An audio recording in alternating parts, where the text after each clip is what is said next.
대가가 되리라. 아멘. 할렐루야. 오늘 벌써 금요일 새벽입니다. 그렇죠? 시간이 굉장히 빠르게 지나가는 것 같습니다. 오늘도 소나기가 예보되어 있는데 참고하시기 바랍니다. 오늘 에스겔 19장에 들어오면 또 다른 표현의 말씀으로 이 에스겔이 또 다른 주제, 다른 비유의 말씀으로 성경이 전환되는 것을 볼 수 있습니다. 에스겔 17장에서는 이 포도나무와 독수리 비유 저희가 살펴보았죠. 18장에서는 신포도 비유. 그래서 아버지가 신포도를 먹었는데 아버지가 시다고 해야 되는 게 당연한데 아들은 신포도를 먹지도 않았는데 아버지가 신포도를 먹었으므로 그 아들이 이가 시다 하는 것은 어쩐 말이냐. 그래서 18장에서는 신포도 비유 저희 함께 살펴볼 거예요. 오늘 19장에서는 두 가지 비유가 나오는데 첫 번째로는 사자 비유와 두 번째로는 포도나무 비유입니다. 그런데 오늘은 시간상 이 사자 비유만 저희가 집중적으로 살펴보기를 원합니다. 이 에스겔 이 비유들의 모든 비유들의 17장, 18장, 19절의 특징이 있습니다. 바로 그것의 공통점은 누구로부터 영향을 받고 있느냐. 이것이 바로 이 비유들의 주된 공통점입니다. 즉, 이 비유들의 포커스와 초점이 나의 삶의 관심과 나의 삶의 목적이 지금 어디에 쏠려 있는가, 이 부분을 짚어주기 위하여 에스겔은 이 비유들을 사용하였는데, 지금 나의 그 삶의 목적과 관심과 포커스와 그 초점이 사람과의 관계에 지금 쏠려 있는지, 혹은 물질적인 것에 쏠려 있는지, 혹은 명예적인 부분에 쏠려 있는지, 혹은 자녀의 부분에 쏠려 있는지, 나의 지금 마음이 어느 쪽에 쏠려 있는가. 그래서 이런 부분들을 돌이켜 오직 하나님만 향하라. 이것이 이 비유들의 주된 궁극적인 목표인 것입니다. 그런데 오늘 이 에스겔 19장을 보시면 이 사자 비유가 나옵니다.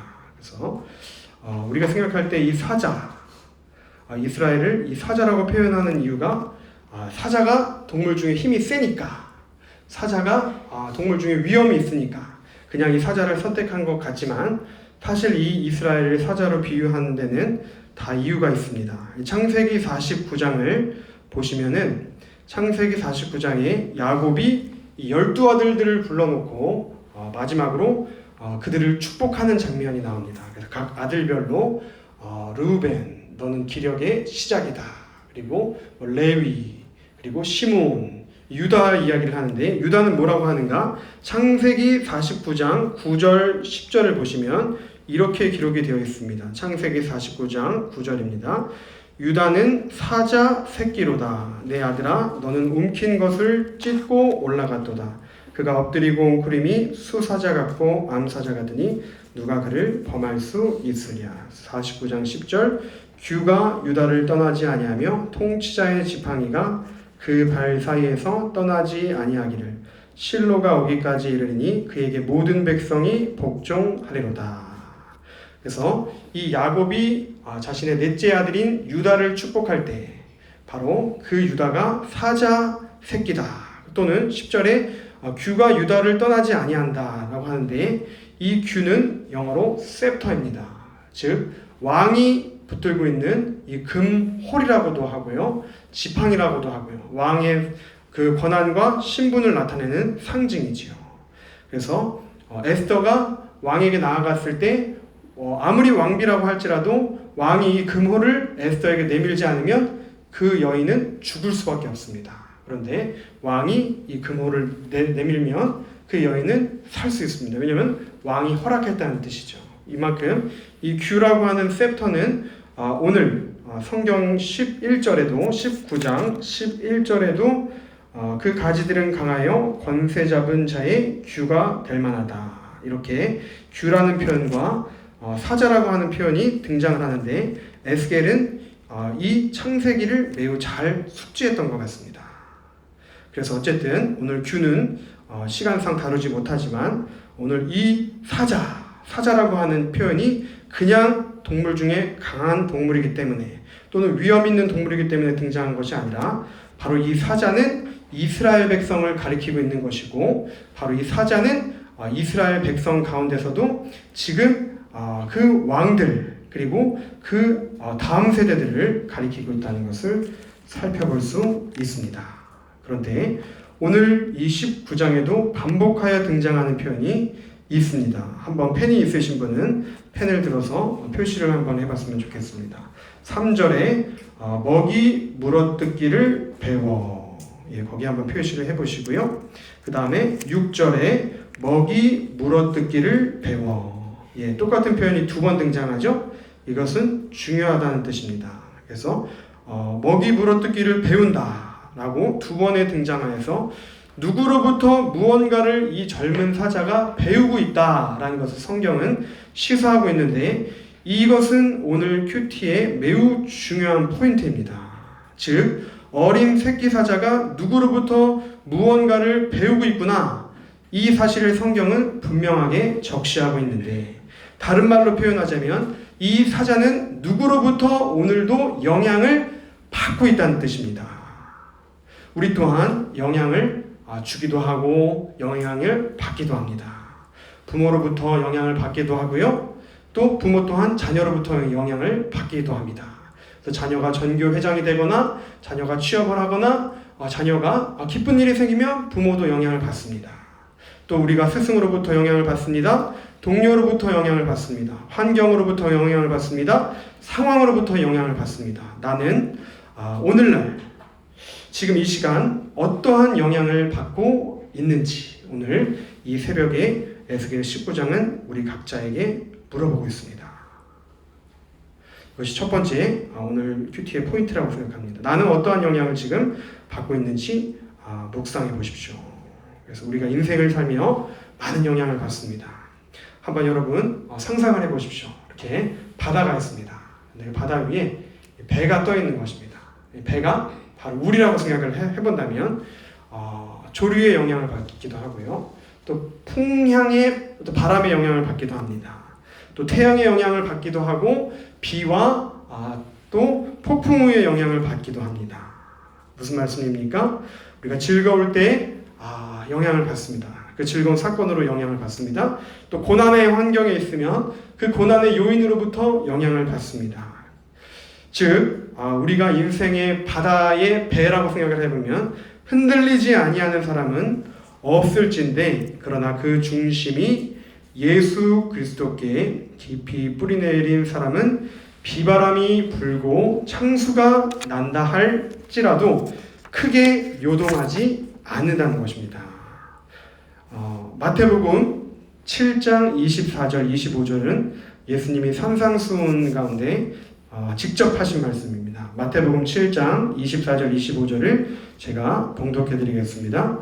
그러므로 누구든지 나의 이 말을 듣고 행하는 자는 그 집을 반석 위에 지은 지혜로운 사람 같으리니 비가 내리고 창수가 나고 바람이 불어 그 집에 부딪히되 무너지지 아니하나니 이는 주추를 반석 위에 놓은 까닭이요.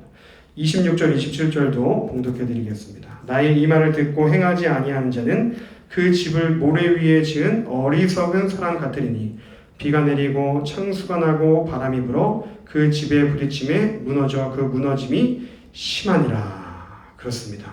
나는 어떠한 영향을 받고 있습니까? 오늘날 지금 우리가 살아가고 있는 대한민국 또 우리의 가정 또 우리 개인 많은 영향을 받고 있습니다. 그렇지만 지금 우리가 살아가고 있는 이 시대가 마치 성경이 이야기하고 있는 비가 내리고 창수가 나고 바람이 부는 상황과도 꼭 같다고 볼 수 있습니다. 그런데 나는 지금 반석 위에 흔들리지 않고 심지가 굳건하게 주님을 바라보고 있는지 아니면 비가 내리고 창수가 나고 바람이 불어서 그냥 모래 위에 지은 그러한 집같이 허물어지고 있는 나의 심령인지를 이 새벽에 우리가 살펴볼 필요가 있다는 것입니다. 또 두 번째, 나는 지금 어떠한 영향을 미치고 있는가 이 부분을 살펴보기를 원한다는 것입니다. 첫 번째, 나는 어떠한 영향을 받는가가 오늘 이 새벽에 우리가 첫 번째로 살펴본다면, 두 번째로는 나는 어떠한 영향을 미치고 있는가, 이 부분을 살펴보기를 원한다는 것입니다. 잠언 27장 17절은 이렇게 기록되어 있습니다. 철이 철을 날카롭게 하는 것 같이 사람이 그의 친구의 얼굴을 빛나게 하느니라. 잠언 27장 17절의 말씀입니다. 즉 철과 철, 이 두 가지의 철이 서로 부딪히면서 서로의 칼이 갈아진다는 뜻이에요. 더 예리하게. 그래서 여러분 뭉툭한 칼을 가지고 무엇을 할 수 있겠습니까? 만약에 의사가 있습니다. 메스가 있습니다. 예리한 메스로 환부를 정확하게 가르고 종양을 제거하고 조직을 제거해야지, 뭉툭해지고 소독되지 않은 메스를 가지고 그 수술을 집도하려고 하는 그 의사에게 수술을 받고자 하는 환자는 아무도 없을 것입니다. 이와 마찬가지로 철이 철을 날카롭게 하는 것 같이 우리가 서로에게 좋은 영향을 미치게 되면 우리가 서로에게 더 하나님 보시기에 기뻐하는 자들로 거듭날 수 있게 된다는 것입니다. 그래서 오늘 나는 나의 자녀에게, 또 우리 가정에게, 또 우리 이웃과 공동체에게, 또 우리 교회에게, 또 이 나라에 나는 어떠한 영향을 미치고 있습니까? 주님, 제가 선한 영향력을 미치는 자로 거듭날 수 있도록 저의 삶을 인도하여 주시옵소서. 이 새벽에 그렇게 기도할 수 있는 귀한 새벽이 되기를 간절히 축원합니다. 마지막 세 번째입니다. 영향의 결과입니다. 첫 번째 새끼 사자는 결국 이 물어뜯기를 배워 그 영향력에 그것을 배운 영향의 결과로 애굽에 붙잡혀갔습니다. 이는 애굽의 포로가 된 여호와 하스 왕을 뜻하고 있습니다. 둘째 새끼 사자 또한 마찬가지입니다. 물어뜯기를 배워가지고 결국 왕군과 많은 사람들을 잡아먹고 피해를 입히다가 결국 바벨론의 포로로 붙잡혀간 여호야긴 왕을 뜻하고 있습니다. 모두 다 하나님 앞에 올바로 서서 하나님만 바라보는 것이 아니라 사람들 또는 외교적인 또는 그러한 정치적인 그런 부분들에 집중하다가 결국 그 영향력을 받은 결과가 어떻게 되었는가, 이 결과를 성경은 우리에게 명시하고 있다는 것입니다. 그래서 오늘 이 성경은 우리에게 나와 가정을 오늘도 세상의 포로로 끌어가려고 하는 그러한 사단의 영향력이 있음을 우리에게 알려주고 있습니다. 오늘도 사단은 두루 다니며 삼킬 자를 찾고 있다는 것입니다. 그렇기 때문에 우리가 이 사실을 안 이상 전신갑주를 입고 우리 가정과 자녀를 위하여 성령의 하나님 전신갑주를 입혀 주시옵소서. 또 보호기도를 해야 합니다. 하나님, 좋지 않은 것들로부터 우리가 영향을 받지 않는 자들이 되게끔, 더 나아가 우리가 거기서만 그치면은 안 됩니다. 하나님, 저의 자녀, 저의 일터, 저의 개인의 심령, 좋지 않은 것들로부터 보호해 주세요. 여기에서만 머무는 자가 아니라 한 단계 더 나아가 주님이 우리에게 원하시는 것은 내 가족의 안위만 구하는 자가 아니라 더 나아가 선한 영향력을 미치는 그리스도의 향기 나는 제자로 우리가 거듭나기를 원하신다는 것입니다. 그래서 오늘 정말 하나님, 그렇습니다. 난 누구로부터 오늘 무엇을 배우고 또한 누구로부터 어떠한 영향력을 받고 있습니까? 하나님, 이 모든 행동을 중단합니다. 오직 하나님으로부터 주님 성령의 영감을 받아 오늘도 주의 기도를 통하여 또 하나님 주님의 세미하신 음성과 신호와 사인을 쫓아 제가 명확한 주님의 음성과 그 확신 가운데 오늘도 거하는 자 되게 하여 주시옵소서. 주님께서 가라 하시면 가게 하여 주시고 주님께서 멈추시라고 하시면 멈추는 자 되게 하여 주시옵소서.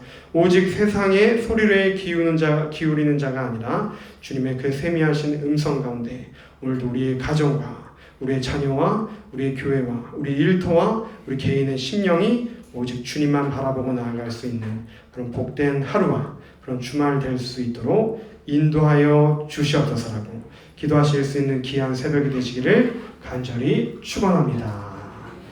주기도문 드리신 후에